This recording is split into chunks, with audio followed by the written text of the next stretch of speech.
Good morning, everyone, and welcome back to Coffee and Headlines. This is our daily live get-together here on Facebook at 10:30 in the morning, where we get together and exchange headlines, comments, suggestions, topics, questions, ideas on how to get the most bang for our Mexico buck living here in Puerto Vallarta as a community of English-speaking locals. It is always a pleasure to get together with you, friends that join us on a regular basis. And if this happens to be the first time that you join us, my name is Paco, and it is a pleasure to meet you. You can let us know that you're new by writing the word new in your comments, and we will be so very happy to give you a proper welcome. Also, if you have any questions that are important to you or comments that you'd like to make sure we share during the broadcast, it helps a great deal if you add the letter Q at the beginning of your questions. And if by any chance we don't get to your questions during the broadcast, fear not. We take a look at every question and we try to answer them later on in the day when we share with you all the show notes, all the links of all the things that we discuss during the broadcast. Today is a busy day, of course. It is Monday, and today we get to take a look at the latest COVID-19 information from our governor. And we have some breaking news about the president of Mexico who tested positive for COVID-19 yesterday. We're going to talk about that. I have some restaurant-related surprises. And yes, there is a dancing tamal, which could make a lovely hat, come to think of it. Whoop, whoop, whoop, whoop. On the screen, because we're initiating our countdown to Dia de la Candelaria. I will explain what that is and will give you a refresher if you need one, because this is happening on February 2nd, and it is a wonderful day, and we're going to let you in on all the tradition behind it in case you missed our broadcast from earlier on in January. Before we get started, as always, I want to take a look at who's in the house very quickly, just to say hello to a few choice friends. James is in the house. It's great to see you. Let's see. Sherry's all set with her coffee. So am I. And let's see. Gringo Gulch is in the house. Good morning, Diane. And let's see what else. Houston's in the house. Good morning, Justin. It is a pleasure to see you. Boom, bim, bam, bam, bam, beam. Michael, I think when you move to Puerto Vallarta, you have to throw a ginormous party, and you have to invite us all, socially distanced, of course, so that we can all get together and meet. The 1-year anniversary of Coffee and Headlines is coming up in March. We've been talking about getting together and doing things, but COVID is not helping. We'll see what we can do. Tavachines is in the house. Good morning, Stephanie. It's great to see you. Alan says that today is probably busiest airport day since Christmas. Wow. Interesting news. Thank you very much. Let's see what else. Toronto is in the house, and it is cold. Wow, that is very cold. Kathy loves tamales. Well, how would you like to learn how to make your own, Kathy? I have some news for you coming up that are going to blow your mind.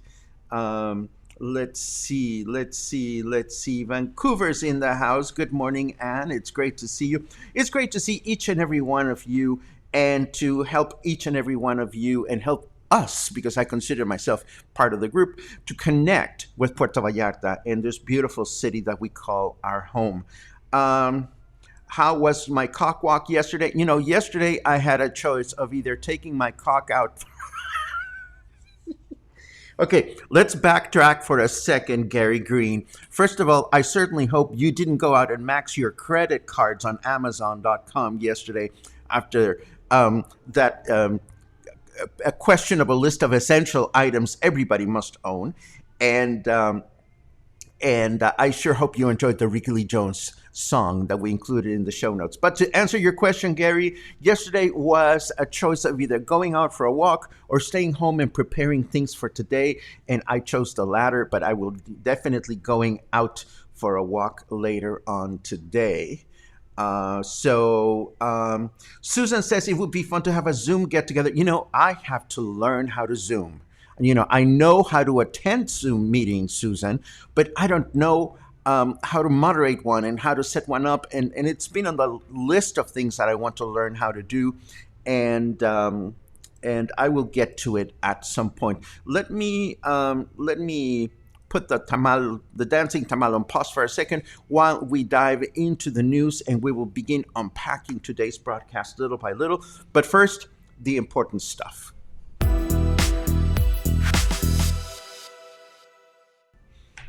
As I mentioned just a moment ago, the president of Mexico, AMLO, or Andrés Manuel López Obrador, has announced that he tested positive for the coronavirus. We know that his symptoms are not very bad and that he's taking care of government. He's continuing with his agenda, but of course, he's getting all the medical care he should get. This, of course, is a somewhat complicated situation because he's had a very busy agenda. He's met with a number of important people in the past few days, including our very own Governor Enrique Alfaro, who has also announced he's getting tested for coronavirus again. This morning, it was the Secretary of Government who gave his usual morning press conference, and she announced that he is doing well. Let us hope that the president of Mexico, our president, will be able to sail through the coronavirus, the disease, without major incident. Needless to say, we'll be keeping an eye on the health of our president, Andrés Manuel López Obrador, who becomes president number 15 in the world to contract coronavirus. There's this interesting list. Well, not interesting, but in case you were wondering, here is a complete list of all the presidents or top level mandataries. Is there such a word in English? Maybe I just made that up. The complete list of presidents from countries around the world that have had coronavirus and have recovered from it. Let us hope that our president will sail through the disease. Of course, he's keeping his appointment this morning with President Putin from Russia, because they are going to discuss via telephone the purchase of the Sputnik 5 vaccine from Russia. In fact, he had a telephone call scheduled at 8 o'clock in the morning this morning. So by now, he should have had this conversation with Putin, and we'll see what comes out of that. Let me take a quick look at your comments before we dive into the usual beginning of our program, which includes the comments from our Governor Enrique Alfaro, who usually gives us information about COVID-19, and he has, let's see very quickly, Ricky Lee Jones was hunting. The word set to music and her voice. Yes. Mijal went and had her first torta. Good for you. Tortas are awesome. I love tortas. And Paul, who's in the house as well. Good morning, Paul. Also loves tortas.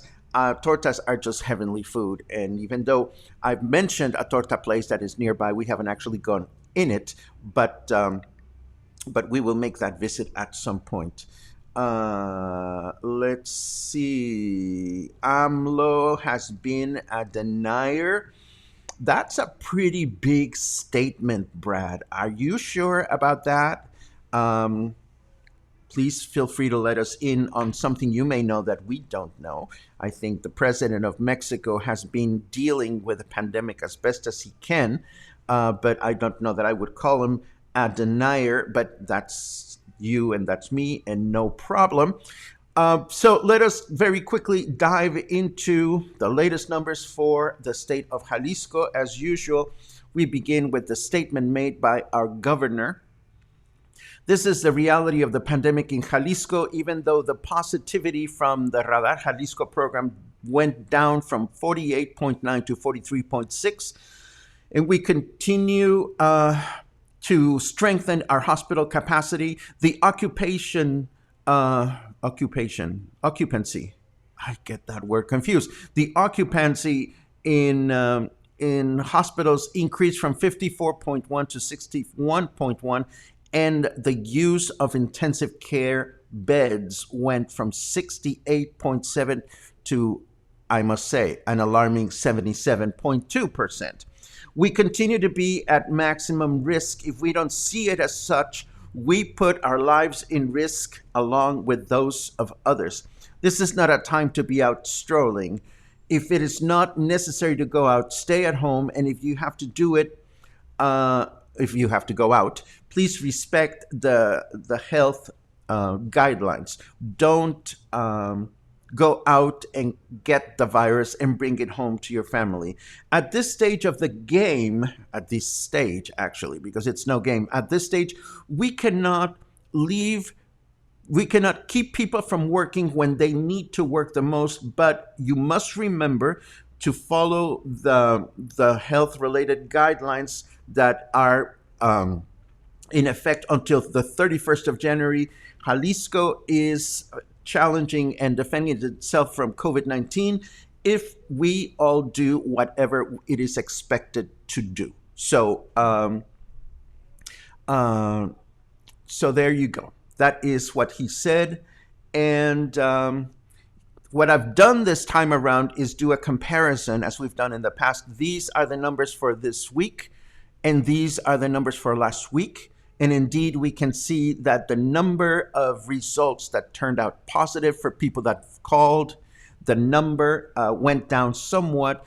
But if we look at the numbers in hospital occupation, this is more concerning, of course, because general occupation in Jalisco hospitals went from 54.1 last week to 61.1 this week. And the occupancy of intensive care beds went from 68.7 to 77.2.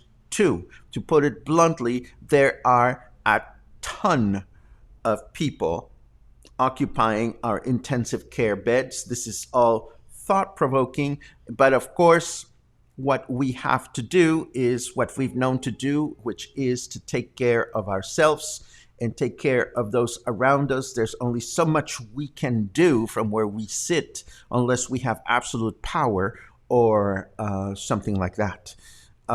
This is a comparative of last week, the occupancy per region. We could see, for example, that last week Puerto Vallarta was at 20.3, and it has increased 10 points to 30.4% occupancy in public hospitals. Other regions of Jalisco also show a marked increase.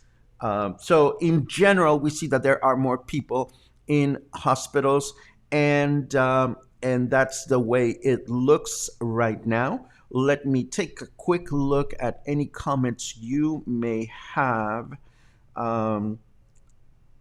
Let us take a quick look. I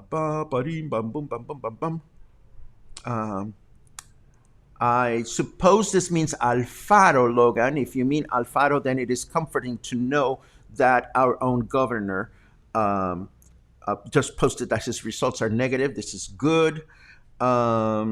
Let's see. Heads of state, thank you very much for that. I was at a loss of I was at a loss of words. Let's see. Prayers for AMLO's good health. Absolutely. Um, yes, I agree with this. I am somewhat baffled by the choice, Heidi, that some heads of state have made to not wear a face mask. And, what can I tell you? Um, let's see. Ba-ba-dee-ba-ba-ba-ba. William thinks people would do the right thing if guidelines were enforced. I just wish we knew where we could find enough people to be out and about in the world, not even in Puerto Vallarta, but just out and about telling people what to do. We seem to have a shortage of those, unfortunately. Um, Let's see. That is what is in the hospitals, but there are a whole bunch that are very sick at home. This is correct, Angelica. A lot of people that have mild symptoms or that simply cannot get to a hospital for one reason or another are still at home. So the reality is that there's a lot of COVID out there. And Logan wows, and this is true. And Logan confirms that our governor uh, is indeed negative for COVID 19. Moving on with other headlines, yes, things are not looking very good for our state, and yet people are out and about uh, in downtown Guadalajara, shopping and doing this, that, and the other, even though this report says that people were wearing face masks, some, and that there were not a lot of crazy gatherings. Um, there are a lot of people out and about, and it begs the question, do you really have to be out and about? And of course, that's a difficult question to answer. I know that I know when I need to be out and about, and I truly choose to stay home more often than not. Of course, things are looking very, very difficult for the tourism industry. I uh, caught this headline that says that a number of hotels in Jalisco are now on sale. 8 hotels in our state, mostly located in Guadalajara City. But hotel owners are simply not being able to continue to sustain their hotels. The Howard Johnson's is a 4-star hotel um, in Guadalajara that is for sale if you have $13 million hanging around. There's another hotel, the Galerías Pabellón, and so forth and so on. So I wish there was something comforting one could say when one sees these things. Why is this man smiling? It is an ad, so we're not going to pay attention to him. Um, and let's see, we also learned that despite the problems that Puerto Vallarta has with public transportation, that is a lot of people in the buses, it has been announced that there will be no more buses for Puerto Vallarta at present time. Between dealing with the struggles that the Unibus company has to keep their buses working properly and the lack of budget to bring in more buses to Puerto Vallarta, there is no chance of having more public transportation in the city to keep up with the needs of our town, of our city, actually. Um, and the last important news item that I want to share before we turn to the break is that the maintenance on the tsunami alarms concluded. So if you were alarmed in the last few days about these alarms, if you were alarmed by the sound of the alarms, the maintenance work on these tsunami alert system chingaderas that are scattered around the city is over. So what we learned here is that maintenance was given to the 27 towers that are in our state that had not received maintenance since 2012. So good to know. If we get a tsunami tomorrow, on top of everything, we will have a lovely alarm that is going to let us know what to do, or maybe we'll have no idea what to do. I don't know what to tell you. Let me tell you, let me take a quick look at your comments just to see if we have anything important, and then we'll continue with the rest of the broadcast. Okay, I don't see any queues. Oh, there's a queue. If the buses are not going to be working, how people that have jobs are going to get there? That is a really good question, Angelica. Puerto Vallarta, as you probably already know, has had a chronic problem with the public transportation system for years. And for years, the unions have made promises and so forth and so on. And it has taken a tragic worldwide catastrophe like what we're going through to showcase or point out or reveal all the deficiencies and the weaknesses that many cities have in their management and so forth and so on. Puerto Vallarta and the public transportation system has been a mess for some time, and we don't know exactly what people can do. Mari asks, Paco, just to be clear on buses, no additional buses will be purchased. Yes, that is correct. That's what I got from the news item that I shared. The company Unibus that runs our bus system has stated in this article that they don't have the financial ability to even maintain the fleet as it is. And I don't see any more cues, so let me very quickly turn over to the weather and then some happy news, because we have happy news. Yay, boom.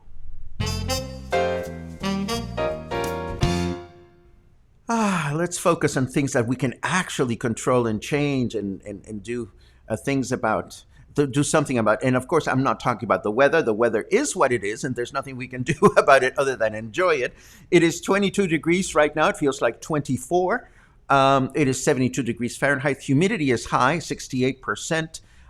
It's partly fracking cloudy, says our snarky weatherman. And the weather for today is partly cloudy indeed throughout the day, with high temperature of 25, low temperature of 15. Tomorrow we have the same thing, partly cloudy through the day with the same high and low temperature. And Wednesday it'll be clear with a high temperature of 28, low temperature of 19. Yay. So let's see what else we have. Okay, now we can start talking about awesome things like tamales. Tamales. Where did my tamal go? We want to get the tamal back, because now we're going to talk about tamales. We are officially initiating our countdown to Dia de la Candelaria. So what does that mean? Let us have a little bit of a refresher. We talked about the fact that King's Day, January 6th, some of us went out and ate the traditional Rosca de Reyes. And when we did that, it is possible that as you were slicing your rosca, or heaven forbid, as you were chewing into your slice, you stumbled upon a little plastic baby Jesus. Well, the tradition, it says that when you get one of those baby Jesus, you have to supply and provide tamales for all your friends and family or your coworkers, whatever, on a special celebration to take place on February 2nd, Dia de la Candelaria.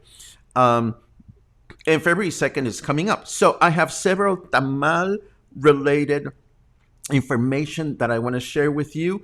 And we will start with an announcement that I received from a very, very dear friend. You know her very well, and her wife, Carmen and Claudia, from El Arrayán, this wonderful Mexican restaurant that for so many years we enjoyed here in Puerto Vallarta. And of course, El Arrayán has closed, but that doesn't mean that Carmen and Claudia have stopped doing their own culinary explorations. And for starters, I want to let you in on this awesome tamal making class that El Arrayán, or Carmen Porras, the chef Carmen Porras, and along with Chef Diego Sanchez, have put together. It is a class that is going to take place this coming Friday, and it is from 4 to 7, and it only costs 500 pesos. it is a bargain. And you can hang out with like-minded people in Spanish or in English and learn how to make a vegan mushroom tamal with green salsa. You can also learn how to make a beef enchilada tamal, and you can also learn how to make guava atole, which is this warm, wonderful aromatic drink that is made out of corn that we enjoy. And so this looks like a lot of fun. All the tamales are going to be made in banana leaves. As we know, tamales can be can be wrapped in banana leaves or in corn husks. And all the tamales are going to be made with 100% artisan corn. And this sounds like a lot of fun. This sounds like a lot of fun. So that is tamale class. It's going to take place this Friday. I wish I could go. Unfortunately, I am booked on a plane to Paris. No, I'm just kidding. No, I don't know if I can go. But if I can go, I will go. But if I cannot go, you should go to this tamale class that Carmen Porras has announced. Now, of course, tamales is something that we enjoy year around. And I had suggested, and some of you asked for information about tamales. Where do I eat them? How do I know which one are the good ones? How can I tell the difference between good tamales and bad tamales? How do you eat the darn things? How do I prevent myself from doing the stupid thing former U.S. President Gerald Ford did when he was campaigning to become a president, and he was served tamales and he ate the tamales along with the wrapping? We don't want that to happen to you. So, as you know, a few months ago, we put together a special perk for Coffee and Headlines sustaining members, and this was in the form of our Versalles For Foodies Map. And this is a special map that we made available only for sustaining members, supporting members of Coffee and Headlines. And we've had a lot of success with the map. It now has 28 restaurants, but it's been a while. So we are going to, on February 1st, we are going to make the perk, the Versalles For Foodies Map, available to the general public. Whereas, we kept it only exclusive for Coffee and Headlines for a few months. Now we want to make it available to the general public because it also helps support the restaurants themselves. So what kind of perk could we be possibly working on? Well, you guessed it. We are going to have a special video, a long video that has everything to do with tamales here in Puerto Vallarta. What they are, where they came from, where to buy them, where to eat them, how to know which tamal is a good tamal, and what makes a good tamal. But don't take my word for it. What we've done is we've gone out and interviewed 3 Mexican chefs, young Mexican chefs, so that we can learn from the experts how to enjoy tamales. And I want to give you a preview of what we're going to do. And this is a beautiful interview that my dear friend Carmen Porras, who's doing this tamal class, shared with me. And she talked to me a little bit about tamales. Let me share this with you now. El tamal en México es un alimento que se come desde antes de que llegaran los españoles a México a hacer la conquista, ¿no? Es un alimento muy antiguo y obviamente se enriquece cuando pasa lo de la conquista y se le empieza a poner en algún momento manteca de cerdo, que enriquece mucho el tamal y pues otros ingredientes, ¿no? El tamal es el alimento que unifica a las comidas latinoamericanas porque se sirve desde el sur de Estados Unidos hasta pues Sudamérica. Y entonces en los diferentes países que hay, tanto en el Caribe como en Centroamérica, Sudamérica, que cambia quizá la masa o el envoltorio, algunos se hierven, la mayoría son en vapor, y pues de lo que se rellena, ¿no? Y en muchas ocasiones son comida de fiesta, ¿no? Se hace para ocasiones especiales. Y es un alimento que es comunitario, que cuando se ponen a hacer tamales son varias personas haciendo diferentes cosas del tamal. Entonces, sí pensamos en otras comidas latinoamericanas como muy distintas a la mexicana, pero hay una cosa que sí nos unifica, es el tamal. So that was Carmen Porras talking about tamales, and she was so insightful. She gave us all kinds of tips. She told me where she gets her own tamales. So we're gonna have some fascinating insight into where the chefs go buy tamales when they're hungry. So when is the video going to be available? The video is going to be available for you to watch on February 1st. That is a week from today. What do you have to do to watch it? Well, if you are already a supporting member for Coffee and Headlines, you don't have to do anything because you will get a notice in your email where you will find the link for this video. If you are not a supporting member of Coffee and Headlines, this is the time in which you may want to consider becoming a supporting member of Coffee and Headlines.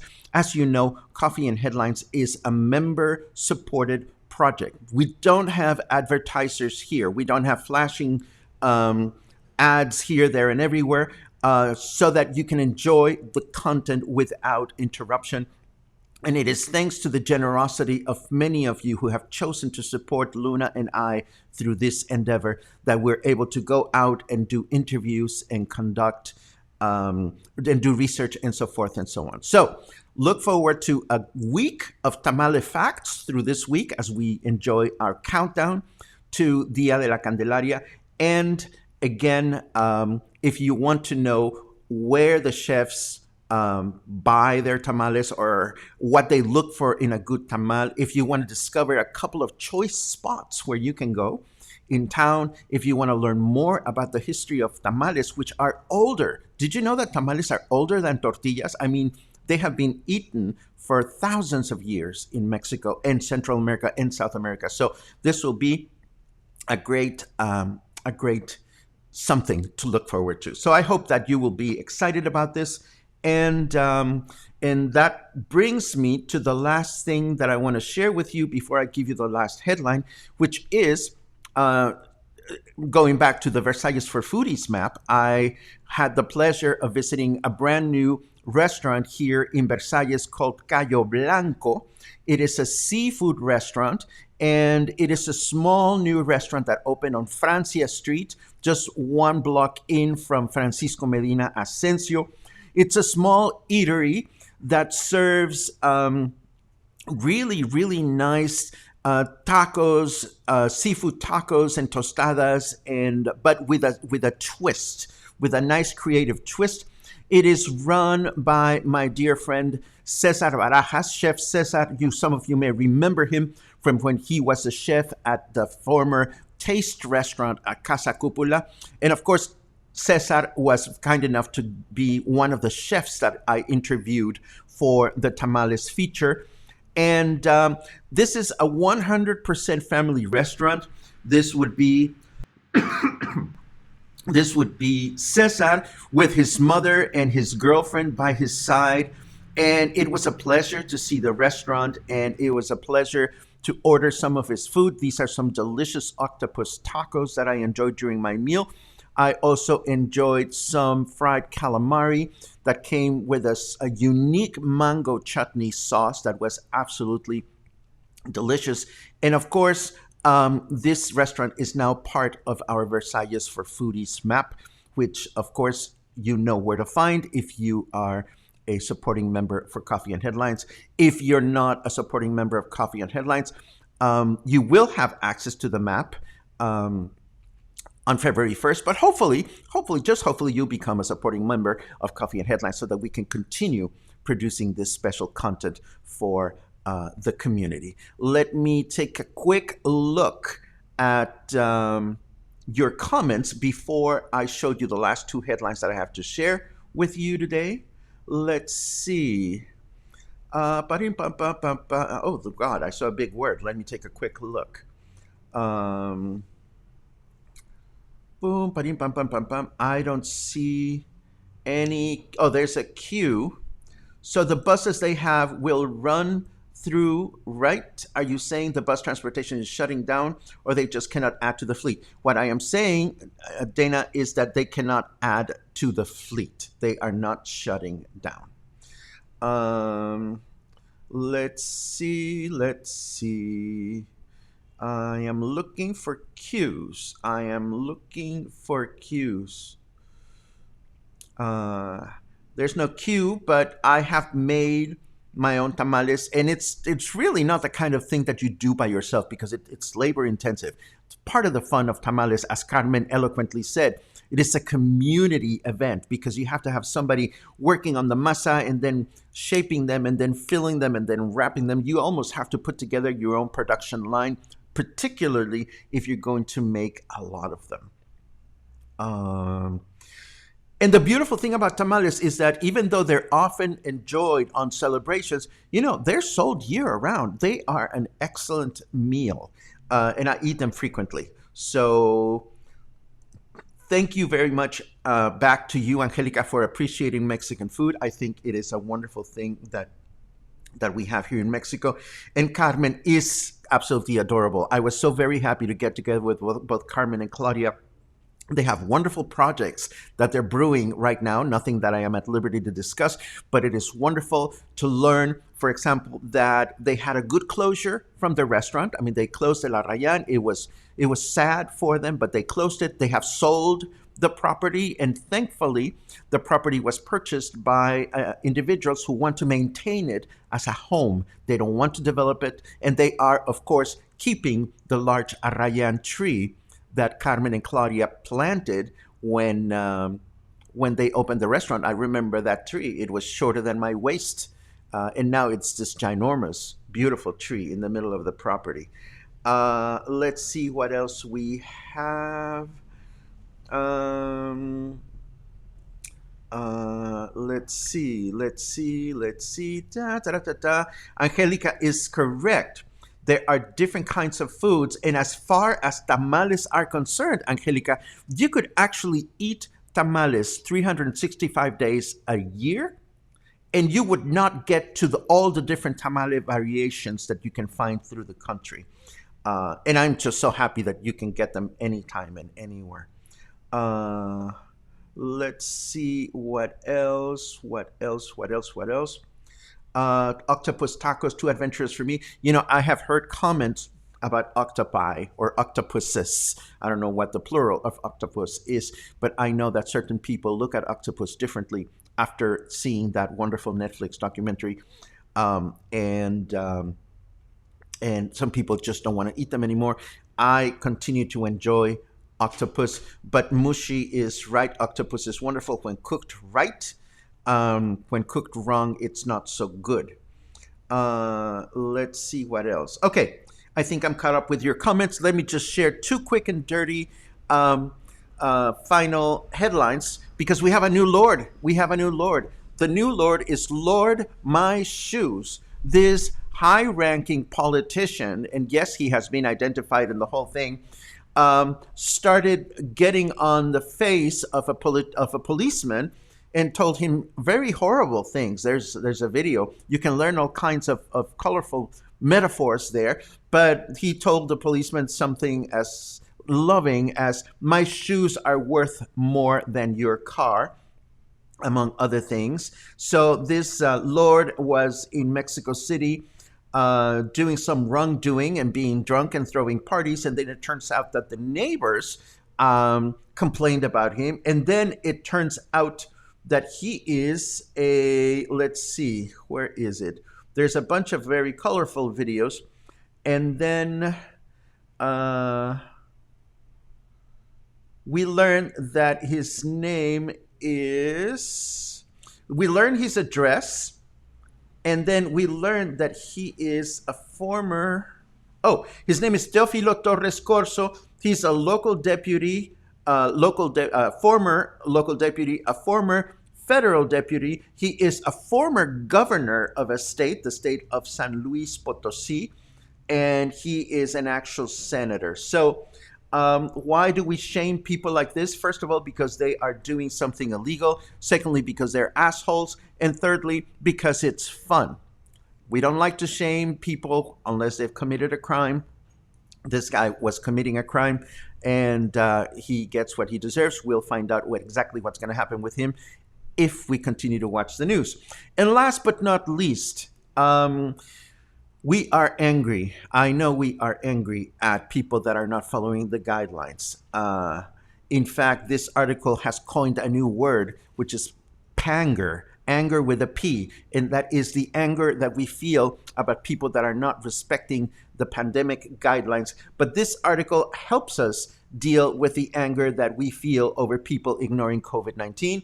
I've glanced through the article. It's in English, so I hope you will find some useful information in this article, because I know, my friends, that this is difficult. You know, when we can only take care of ourselves, when we don't have the power to lock people away or tell the government what to do, we can become very frustrated. And I worry about our health. I worry about my health. I don't want to let myself get pangry. And I know, Claude, I know I love you because you're my dear friend. I know that you get pangry, but I also worry about your well-being, as I worry about the well-being of everybody. So I'm going to leave this article with you on the show notes, as I usually do.